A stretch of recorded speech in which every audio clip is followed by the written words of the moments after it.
Ladies and gentlemen, episode 213 of the Wrestling Rundown ends with WWE's final night in Brooklyn, New York, and Lucha Underground. They bring the blood and the violence. Welcome to the midweek wrap-up. I am Travis Colt. So we had NXT taking place. This is the stuff that was shot just before TakeOver. It's the last night in Brooklyn. Started out with Bianca Belair defeating Deonna Purrazzo.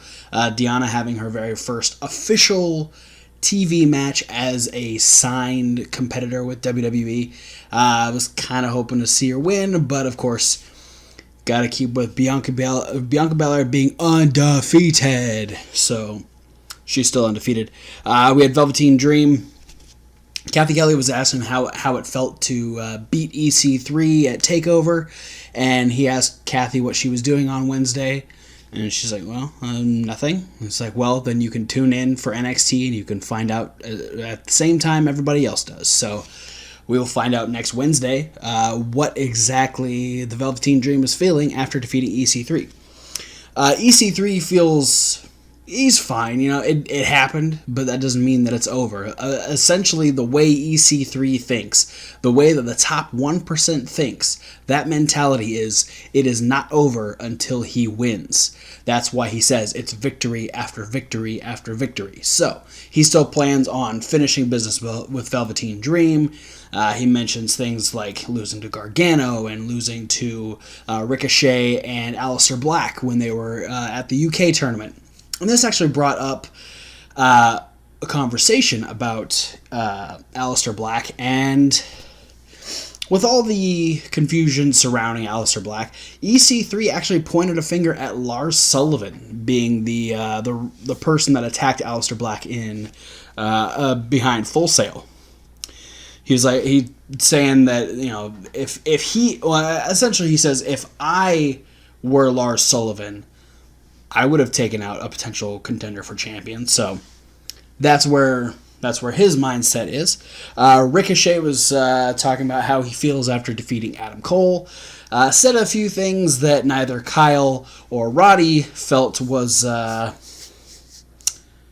okay, I guess.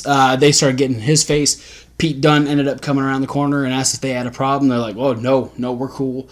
And they backed away, and Ricochet's like, hey, thanks, man. He goes, I'm not coming to help you. I just don't like them. And by the way, you have gold that I want. So, Pete Dunne is definitely looking to maybe add to his title collection. But we will have next week on NXT, we will have the Undisputed Era's tag team champions, Roderick Strong and Kyle O'Reilly, taking on the UK champion Pete Dunne and the North American champion Ricochet. That'll be a fantastic match.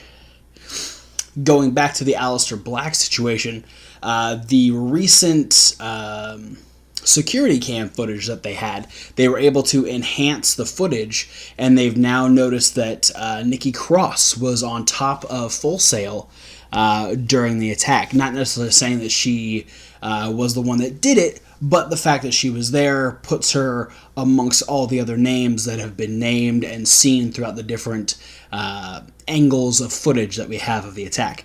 Still no word on who actually attacked Aleister Black, but I'm sure in the next couple weeks after the tapings we will find out. Shayna believes that she is still the better fighter, despite Kairi Sane being the new NXT Women's Champion, saying that Kairi's skill did not win her the title. She got lucky. She didn't beat Shayna. Shayna lost. Kairi didn't use anything that beat her. Shayna just lost. So she's very adamant of the fact that it was not Kairi that beat her. It was just a situation. Interesting.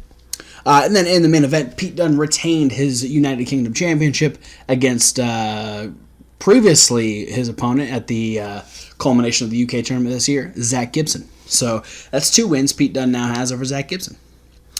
And then we move on to Lucha Underground. We open up with a little bit of emotion. Melissa's getting ready for the show. She's wearing the half medallion that Katrina actually gave her after Phoenix lost the 3-way to the grave match. And she's still thinking about Phoenix. And Dragon Azteca, who apparently he and Melissa have become very good friends, talk about, hey, So she says, yeah, I miss him all the time, and Dragon Azteca just says, that means that he's still alive. He's out there somewhere. The fact that he still lives within you. So they have a nice little moment. Melissa goes out to introduce the first match, which Famous B is sitting front row. So despite being in a wheelchair, he's there at the show. But Melissa doesn't stick around very long, and we'll talk more about Famous B here in a second, because Melissa introduces the Mac and Mil Muertes for the Haunted House match. Melissa does not announce Katrina. This might be a situation pertaining to Phoenix. But Katrina ends up getting in Melissa's face and says, hey, I know you're not smart, but you didn't announce me, so do it right, bitch. And so Melissa stands up and says no. Melissa then gets her face rammed into the cage, which is the haunted house portion of the match. And then she, the vase didn't quite work out, but she was supposed to get hit with the vase and then smashed and all kinds of stuff. So she ends up being taken away, and Famous B ends up being our ring announcer later on. That's even funnier in just a second. But Mil Muertes ended up defeating the Mac in the haunted house match. Essentially, it was a cage that there were different weapons hanging up. They ended up busting through one of the sides, brought in some tables. All of them had weird, cheesy words written on them. There was haunted and spooky and boo. So that took me out a little bit. But both the guys brought it phenomenally to this match, and it ended with Mil Muertes hitting a flatliner off the top rope through a table and defeating the Mac. Then Katrina refused to do the lick of death again. So now that she has her essence back, essentially, she's not listening to anything that Mil Muertes is saying. And I'm very interested to see how Mil Muertes ends up taking this, because he hasn't been happy the last two times. Now, it gets funny with Famous B being our ring announcer, because he's like, well, Melissa left, but I'll never leave you. I'm back. I want to thank everyone for sending me well wishes, and talks about his surgeries and everything. He goes, I'm going to be a ring announcer. So, introducing this next match, and he just looks at the card and goes, oh shit, because we have Jake Strong versus Aerostar. Jake Strong actually ends up defeating Aerostar with the ankle lock. Pretty decent match. Didn't realize how small Aerostar was, or how tall Jake Strong was, until they're standing next to each other. A vast difference in height. Jake Strong ends up winning. He's trying to go for that ankle break he's been doing on everybody, but Drago returns, saves Aerostar, and runs off Jake Strong. Jake Strong unable to collect anything from Aerostar. I'm wondering if this might put Drago on his radar. We might get that match next week. We will find out. So, I talked about blood and guts at the beginning, and I forgot to mention that there was a lot of blood coming from the Mac during the haunted house. Well, then we get more blood in a situation that definitely didn't expect at first. We have kind of a bridal shower groomsman type of thing with the Worldwide Underground, where PJ and Jack have brought gifts for Taya and Johnny. Johnny and Taya have gotten gifts for each other. So they're opening gifts and everything. And Taya actually gets a painted picture of Johnny Mundo with the Lucha Underground Championship. Makes him sad, but Taya goes, hey, don't worry about it, because I talked to Cueto and we're getting married next week, and then the following week, whoever is the Lucha Underground champion, you get to face one-on-one for the championship. Then we pan over, and we find out that Ricky Mundo is is essentially the bouncer, or the doorman, who's letting people into the party. And Benji, the publicist that we met last season, ends up showing up and saying, hey, I'm supposed to be here. And Ricky's like, no, you're not on the list. And Benji gets a little on the bad side of both Ricky and Rosa. And Rosa tells Ricky, don't let him talk to you like that. Show him what you're really made of. And then we have Ricky massacre Benji with a pen. Yep, that happened.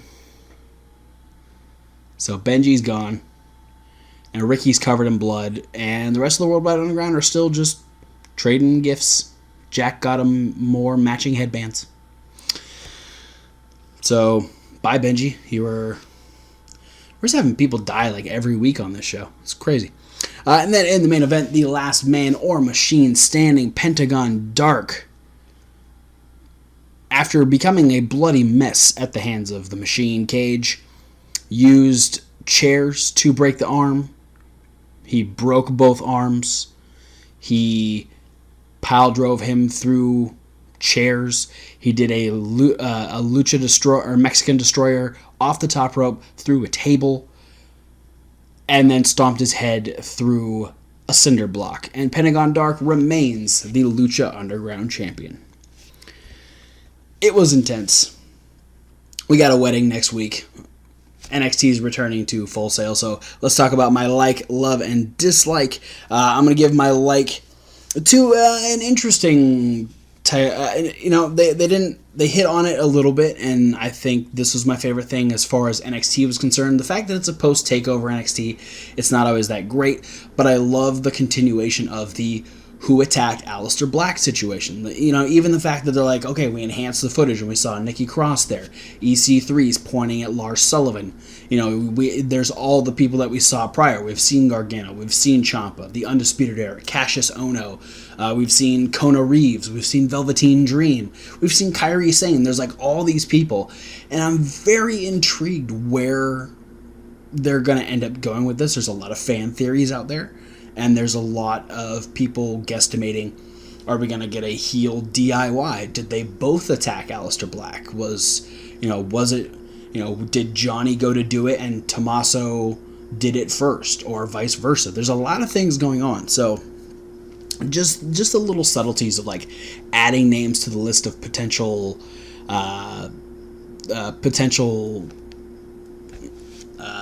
suspects. That's the word I'm looking for.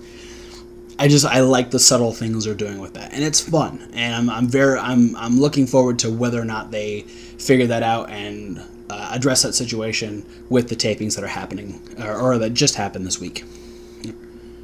Yeah, they might happen today. It might be happening tomorrow. I think they're happening tomorrow. My love is definitely going to go to Pentagon versus Cage. I enjoyed their first match, and then you allow them to just do anything. Plus the brawl that they had last week was really fun. It was just, with things like the Mexican Destroyer off the top rope, Cage doing like suplexing Pentagon from inside the ring to the outside through two tables. Lots of table spots in this match, which was really great. Cage just upping his violence level and just ripping into Pentagon. Like, his mask was ripped within the first minute of the match, and then he was just bloody the rest of the time. It was crazy. And then it was just, there was a lot of really good, really well done things, and it showed the toughness of both guys. It was just really fun and really violent, very Lucha Underground, and I enjoyed it. I think if I have to pick something that I disliked, some of the things in the haunted house match was a little, there was some cheesy things. There's been some cheesy things this season for Lucha Underground, so I'm not gonna hold it to them, but there's some things I could do without. And also, I would have liked to see Deonna Purrazzo beat Bianca Belair, because I don't like Bianca, which is probably her doing a really good job because she's a decent wrestler now. But I really like Deonna Purrazzo, and I just wanted her to win. Other than that, it was a solid Wednesday, despite there only being a couple matches to talk about and a few little storyline bits. So, with that being said, that is it for the midweek wrap-up. That is it for episode 213, guys. Thank you so much for watching. Be sure to like, comment, subscribe. Comment down below what your favorite, what did you like, love, or dislike about NXT and or Lucha Underground. We love to have a conversation. We appreciate anyone and everyone that does comment on here. Just be civil. That's all we want. We just want to talk about wrestling. No need to bash anybody. We just want to talk about wrestling. So let us know down below what you thought. Be sure to click all the links down below. You can check out all of our social medias. You get updates to videos. Click the notification bell here on YouTube. Go and follow our Facebook page. We post all of our videos there. There's other videos, and that's on a different channel. First off, I want you to check out the podcast where you can get this review and all of our regular reviews in podcast form. But then I want you to go to Reasonable Wrestling Fans. It's reasonable with a W, like wrestling, where we have the list with Kevin Hawk. We have Question of the Week with Thomas Wolfe. We have other videos that we're looking to post very, very soon. Just kind of working out the kinks in a lot of them. Let us know what types of stuff you'd like to see. But if you want to see a brand new video over there, go over there now, because just a couple days ago we posted a brand new unboxing video where we unboxed the Big in Japan Pro Wrestling crate. We got a bunch of cool stuff, including this little Tamatonga micro brawler down here, and a lot of other really cool things. So check those out, and we have other videos that are loosely based around wrestling. But for now, guys, thanks for watching, and we'll see you at whatever video you decide to watch next.